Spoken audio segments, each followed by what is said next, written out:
Livro de Jó, capítulo 39. No capítulo anterior, Deus havia descrito o cosmos, as fundações da terra, os limites do mar, as constelações, o amanhecer. Agora, Deus desceu, do universo para o campo, das constelações para os animais. E cada animal era uma pergunta, e cada pergunta era uma revelação. Você sabe quando nascem os cabritos selvagens, ou já viu nascerem as corças? Você sabe quantos meses as suas fêmeas levam para darem cria, ou qual é o momento do parto? Você sabe quando elas se abaixam para dar cria, trazendo a este mundo os seus filhotes? Os filhotes crescem fortes no campo, depois vão embora e não voltam mais. O nascimento nas montanhas selvagens, sem veterinário, sem ajuda humana, sem supervisão. A corça que se abaixa sozinha no campo e os filhotes que chegam ao mundo. Jó não sabia quando isso acontecia. Não sabia o número de meses. Não conhecia o momento exato. Mas Deus sabia. Cada nascimento na montanha, sem testemunha humana, era observado.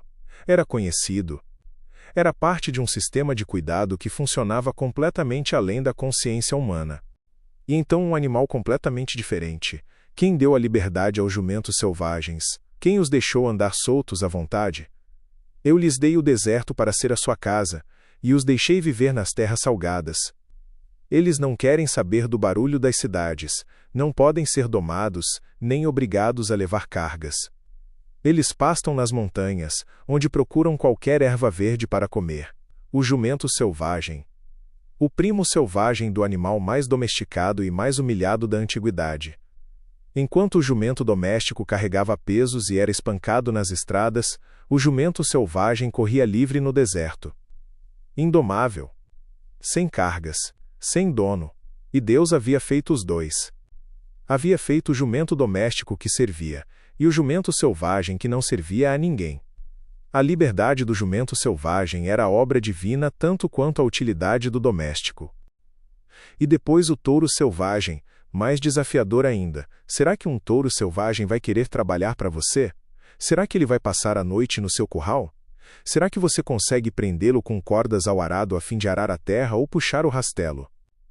Será que você pode confiar na grande força que ele tem, deixando por conta dele o trabalho pesado que há para fazer? Você espera que ele traga o trigo que você colher e o amontoe no terreiro? 5 perguntas sobre o touro selvagem. 5 respostas óbvias. Não. O touro selvagem era a força bruta que nenhuma rédea domava. A mesma força que, domesticada, arava campos e alimentava cidades. No selvagem, servia apenas a si mesmo. E Deus havia feito a força do touro selvagem. Havia projetado os músculos que nenhuma corda continha. Havia dado aquele pescoço impossível de curvar. E perguntou a Jó: você pode conter isso? E então o animal mais surpreendente e mais divertido da lista: como batem rápidas as asas da avestruz. Mas nenhuma avestruz voa como a cegonha. A avestruz põe os seus ovos no chão para que a areia quente os faça chocar. Ela nem pensa que alguém vai pisá-los, ou que algum animal selvagem pode esmagá-los. Ela age como se os ovos não fossem seus, e não se importa que os seus esforços fiquem perdidos. Fui eu que a fiz assim sem juízo, e não lhe dei sabedoria. Porém, quando ela corre, corre tão depressa, que zomba de qualquer cavalo e cavaleiro. A avestruz, o animal mais improvável de Deus. Penas, mas não voa.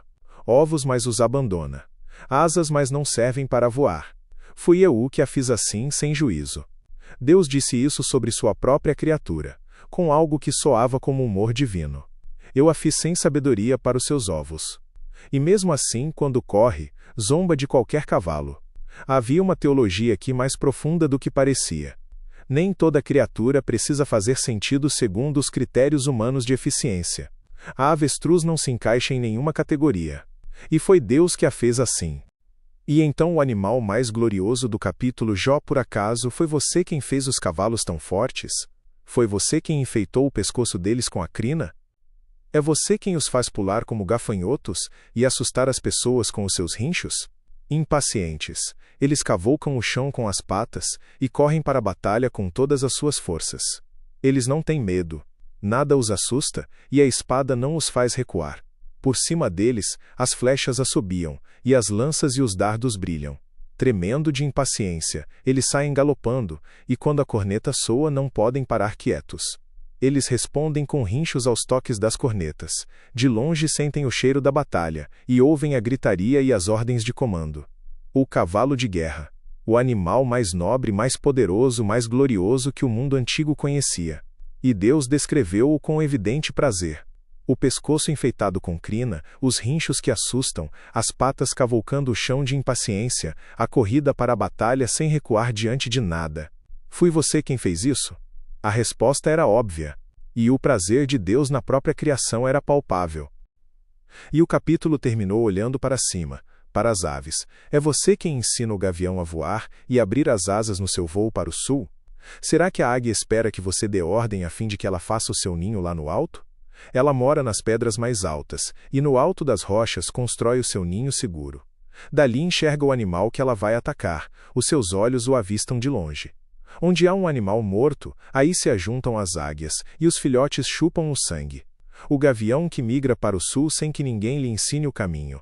A águia que constrói seu ninho nas alturas mais inacessíveis, sem pedir permissão.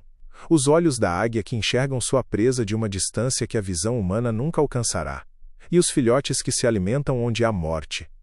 Cada detalhe revelando um sistema de cuidado e provisão completamente fora do controle humano. Funcionando perfeito. Sem precisar de Jó. Será que a águia espera que você dê ordem? Não. A águia não espera por ordens humanas. A águia responde a uma ordem mais antiga. Jó 39 é o capítulo que revela algo sobre Deus que nenhum dos discursos humanos havia dito, que Deus cuida de um mundo muito maior do que o mundo humano. Que os cabritos selvagens parem nas montanhas sem nenhum humano presente, e Deus está lá. Que o jumento selvagem corre livre no deserto, e Deus o colocou ali. Que a avestruz abandona os ovos de um jeito que parece loucura, e Deus a fez assim, com humor e intenção. Que o cavalo de guerra corre para a batalha sem medo, e Deus projetou exatamente esse temperamento. Que a águia constrói o ninho onde nenhuma mão humana chega, e Deus a colocou lá.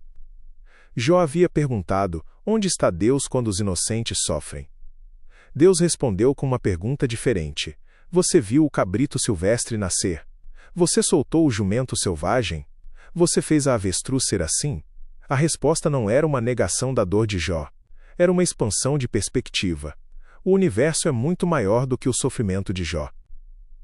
E o Deus que governa esse universo maior é o mesmo que sabe o momento exato em que a corça se abaixa para dar cria na montanha. O mesmo que ouve o filhote de corvo gritar. O mesmo que fez a avestruz sem juízo, e riu de si mesmo ao fazê-la. Se esse Deus cuida de corvos e avestruzes e jumentos selvagens, será que Jó estava fora do alcance dessa atenção? Creia, Jesus te ama e ele vive.